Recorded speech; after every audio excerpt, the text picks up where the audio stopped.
change, right? We know this. And sometimes, like, things that happen usually happen because, like, they need to, right? And it seems as though, as the person I am, being the voice of reason for a lot of things, I think insecurities, like, things you're insecure about, I feel like it was for a reason. Like, I saw a quote that was just like, you pray for patience. So why are you complaining when you deal with people who test your patience? Don't you want patience? Don't you want to learn patience? That's why it's being tested, you know? You prayed for confidence, right? I feel like sometimes insecurities are like notifications, emotional notifications that, hey, you need to be stronger in this area. That's kind of how I saw my insecurities, you know? And based on my feedback about myself, I come off confident. But it's because the way I see insecurities is something to fix. I don't see insecurity as a flaw. A flaw to me is just something like you can't fix, you can't help what you were born with. Maybe a physical one, maybe a mental health issue or defect. We don't know. But those are flaws we can't change, right? Things are very, very hard to change, impossible to change. Insecurities are very changeable things because a lot of it's mental. You just think that you look like that. You just think that you act like that. Is that confirmed? Is that an actual fact? You know what I'm saying? I feel like people don't actually confirm with themselves. Is it an actual fact? Is it an actual fact that, like, you are this way? Or that is not pretty? Or that is not appropriate? Or that is a bad thing? And then when we think, and when we evaluate ourselves, we kind of have to ask, okay, but coming from who? Beautiful, but coming from who? Ugly, but coming from who? You are, like, a bad person, but who is that coming from? You know what I'm saying? So it's gotten me to the point where, like, I don't really have much that bothers me, like, anymore. At most, things kind of annoy me, but for the most part, bothered or bent out of shape about something, like, it just seems like everything's so fixable. Like, everything that people complain about is, like, so fixable, right? And 1 second, guys. Sorry about that. I had to just, because as soon as I go anywhere, like at a park, I sit and I park my people decide to come over. And sometimes I get annoyed when I park somewhere and then I see mad people come over and park they're right next to me or stare at my car when But, I need to post this video. So I'm not going to really let anything bother me from not posting this because I think people need to hear it. I just kind of feel like most of the time, we never really sit back with ourselves and evaluate, like, what's making us insecure.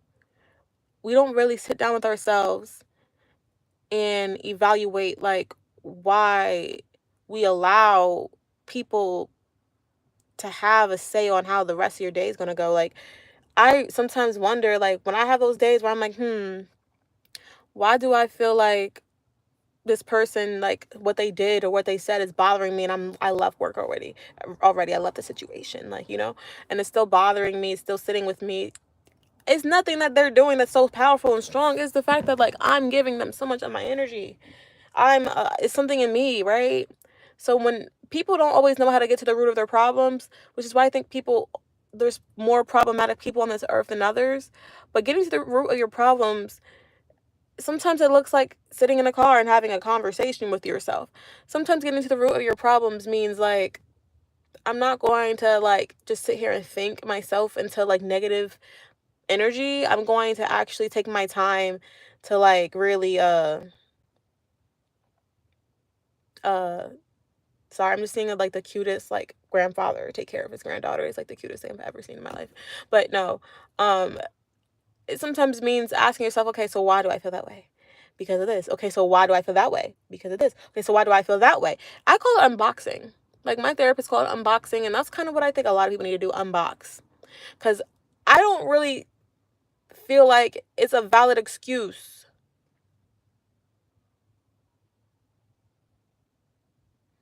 Oh my God, that is so cute. I don't really think it's always a valid excuse to sit up here and say, because my mom and my dad and let's say your problems lead you to getting arrested one day, right? And you're literally in police custody and you're telling them, oh, well, my dad, I didn't have a dad, so this is why I committed a crime.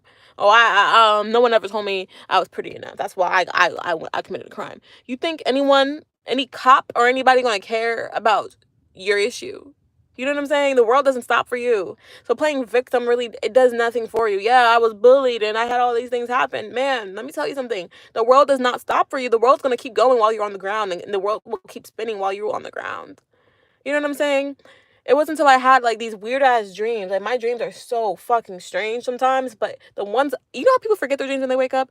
The dreams that mean the most, I never can forget, because this is like an impactful life lesson in my dreams. And like a lot of it is just like, some people don't know how to accept what's happened to them and not let it become who they are.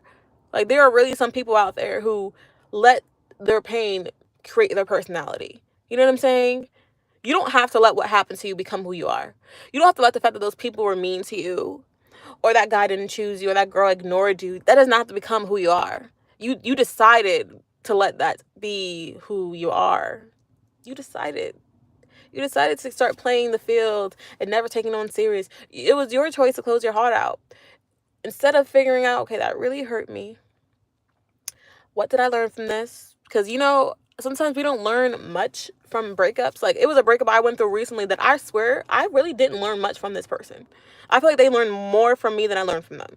And that was very hard for me to deal with, because I'm like, so what the fuck was the point? Like, I'm mad at God. I'm like, God, so what was the point of me dealing with this person? I really feel like I got nothing out of that relationship. So that's why I challenged myself, you know, to dig deeper. To dig a little deeper, because I'm like, no, there's no way you can experience somebody and not learn anything from them. No relationship, even a breakup, a bad one, nothing's a waste. You always learn something. But my challenge about this last relationship for me was, what did I learn? Because I was more mature, I was more emotionally intelligent, I didn't do shit wrong. I literally was good to that person. I literally can walk away with full confidence knowing I did nothing wrong to you. If anything, I was trying to be happy while also trying to make you happy, which was fucking hard. So I'm thinking, oh, maybe I could have more patience.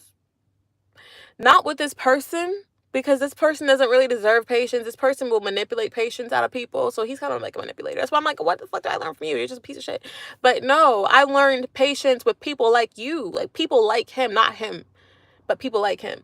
Because there might be a time where there'll be somebody else who actually wants to be a better person, actually wants to grow, and I'm coming at them like, you're just like everybody else. I need to be patient with everybody. The same patience I gave an idiot, I need to give someone who's not an idiot. You know what I'm saying? If I can give an idiot my patience, I should give it to the same patience to somebody who I haven't met yet, who might have the same exact flaws and problems as the idiot, but this person actually wants to change. So I think God kind of was trying to tell me, like, you might find somebody with the same issues again, but be patient. Don't let that last person make you like lose patience or lose compassion. Don't ever lose compassion for the next person. Another example, if a woman like cheats on you and then you find out the root of the reason why she cheated on you was because she never felt secure enough within her beauty, that she thought you were going to cheat on her first, so she cheated first, right? Then you meet another, and then you break up, right? You break up with her, right?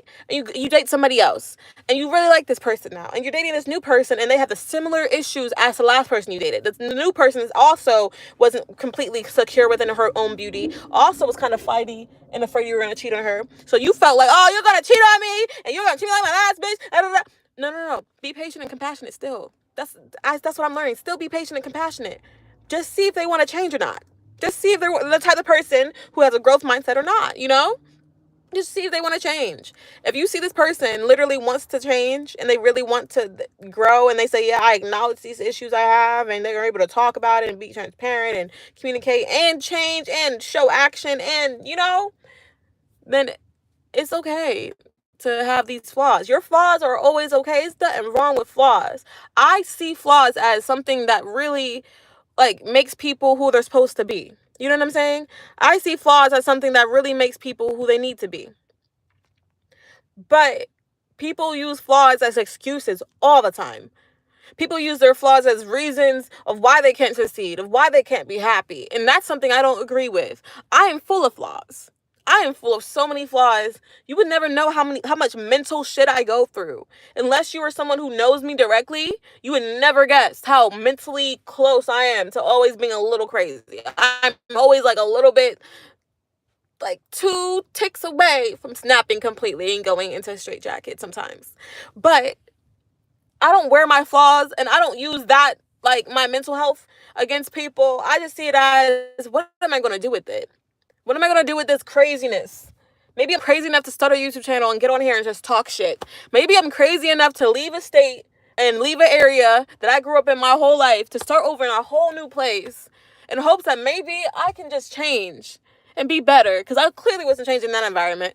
Maybe I'm crazy enough to try something new and take a risk that actually benefits me, my life, my family, and my next generation and my next kin. You never know what crazy leads you. So if you think one of your flaws is mental, I'm telling you, it's probably a good thing that you're a little crazy like that. Maybe you're the one that needs to be that type of crazy to do the things you need to do. There is nothing wrong with how God made you.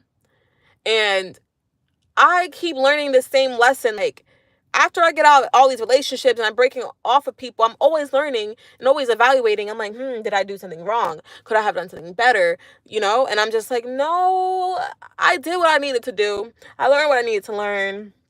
The mistake I made, that was my mistake to make. I needed to make that mistake. I needed to mess up like that. So I don't regret anything. You know what I'm saying? I needed to go through all that. I needed all that pain. You know what I'm saying? So it's like, okay, cool. I needed the pain. But then it's like, okay, moving forward, how? How do we move forward, right? You acknowledge the fact that you are flawed, and you want to use your flaws for good, not evil. You wanna love your flaws. You wanna love people's flaws. You wanna be more compassionate. You wanna keep pouring into other people like you've never been hurt before. And that is so hard to do. But I am such an advocate for loving people like you've never been hurt, because why bring past traumas into new situations? You know what I'm saying? That's why I love people like I've never been hurt. And that's what confuses men. That's what confuses certain people about me. Because you would think I've never been hurt before. You would think that I can handle so much pain because I'm like a fresh slate of meat that's never been touched. Because the way I love people, you would never even know sometimes what I've been through, the way I treat people, the way I speak, the way I care. You would never know what. That's why it allows me to learn how to be vulnerable, communicate what I've been through when the time is right. But just because someone's showing you that they've never been, just because someone's showing you strength does not mean that strength is not acquired. Does not mean that strength is built in. Does not mean they don't go through nothing. There are some people stronger than me on this earth who have a better attitude than I do, who smile more than I do, who can get along with more people than I can, who are way more well-rounded than I am, and they have worse issues than I do. Truly, I believe that. I really believe they be having worse issues. It's them people that be smiling all the time, who are so kind, who like, oh yeah, all my family died and I'm the only one left. And every day I try not to take my own life, but I'm here. There's people like that. There's people like that. And I've met people like that. I'm like, how the fuck are you so kind? How the fuck do you come to this job and smile every day? And it's because it's something about pain that makes you just, it hurts so bad. I just have to do the reciprocal. I just kind of have to just stand up and I have to get up again. You have to get up again. No matter how much pain you're in, you have to get up again. And those people right there, I know I might be on a tangent, but I'm going to bring it all in, I promise. Those people right there, they took their flaws, they took pain, and they turned it into something positive. And that's what I be trying to tell people when they're confused about strength and confidence and how you don't have any insecurities, do you? It's like, no, I'm full of them. Like, I'm a human. Human beings are so annoying. They're so judgmental. They want to talk about the next person so fast. They want to talk about what this person's doing, how they're doing it, what they did, what they got going on, knowing that they got flaws too. Nobody doesn't have flaws.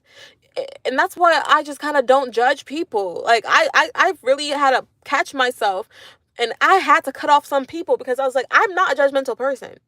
I am proud of that. So I had to cut off some people who I felt like were just so judgmental of other human beings while their shit stank. Like, your shit stinks real bad. Literally, they stunk. Literally. You don't smell good, okay? And you're talking about somebody else. how am I your friend? There's things like that I had to realize, okay, I can't just be kiki and talking with anybody, because people who can be my friend understand, hey, I'm not perfect. I am a fucked up human being sometimes, and da da da. But I try to do the right thing. I try to be a good person. I try to let God lead me and be obedient to God. Those are people I can be friends with, who are realistic and just authentic, like authentically themselves. So this whole thing people do where they think that someone's perfect, or they think their shit don't stink so they can talk about somebody else. Everyone's shit stinks. Everyone has different shit. We all have assholes, so we all can take shit. We all stink. We all stink, okay? Everyone has problems. So the truth of the matter is, stop getting in relationships for no reason and thinking you're not going to learn something. And stop thinking that, like, your flaws create who you should be. Your problems don't make you, okay? Your problems don't make you. And every relationship, you should be learning something, okay? And it just so happened to be that my testimony today with my last relationship has taught me patience in a weirdest way ever, because I never thought patience can be taught to you in such a indirect way. Like, usually I think patience is someone just being annoying, right? No, it's just like, I'm trying to be patient with someone who literally like, they're just not as on my level as I am, you know? And that's really where I'm going. I'm trying to get around people who are on my level mentally, intellectually, spiritually. And I know it always is going to require more patience to be around people who aren't on your level. When you're around people in a lower vibration than you, it requires so much more patience than it does to be around people who are on your level. It truly does. So I'm just thankful that, like, whoever needs to hear this, because I don't know who needs to hear this message. I don't know who needs to hear what I'm trying to say. I hope it goes to somebody. I really do. But I'm just saying, like, in general, patience is a virtue. Your flaws make you human, and they make you perfect, actually. And taking a negative and making it a positive is how you become resilient.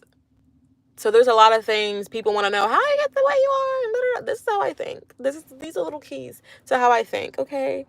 And yeah, I hope you guys listened and enjoyed that for my 17-minute rant.